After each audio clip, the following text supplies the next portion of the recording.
We'll go to Queenstown right now, where people have been trapped in their houses today after a burst water main sent water gushing through the streets, cutting them off from the resort town. Now, the rupture was caused when a council contractor hit the pipe earlier today, causing water to cascade onto Thompson Street and flow down the hill. Tess Brunton has more.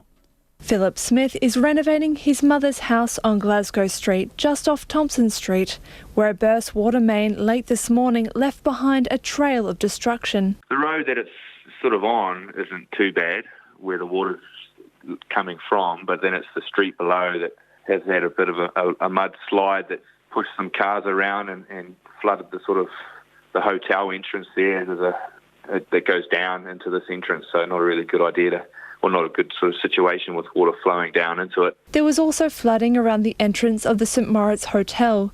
Vehicles weren't allowed through the floodwaters. Yeah, we've got vehicles here, so we can't go anywhere. But they are letting people walk through above that top street, and then or you can go down Brunswick and sort of cut through the hotel. I did see some rather nervous people with carrying suitcases that were trying to get to the airport, so they had to get down onto the main road to get a taxi. It was not your average call-out for Queenstown Volunteer Fire Brigade Deputy Chief Bobby Lamont. His fire crew arrived to find water and gravel flowing down Brunswick Street, not long after the job was called in, shortly after 10:30. We couldn't see the water main. It was buried underwater still, large amounts flowing out of it, so we couldn't get visual on that. I'm not sure whether it's a 300mm water main running through there, but there was a fair amount of water, and enough to push a couple of parked cars across to the other side of the road. Water swept along roads and through private properties, leaving gravel, grass and other debris scattered in its wake. A clean-up is underway to remove the debris that entered Lake Wakatipu. Bobby Lamont says he wasn't disappointed when the fire crew was given the all-clear to leave. It was a good steady rain.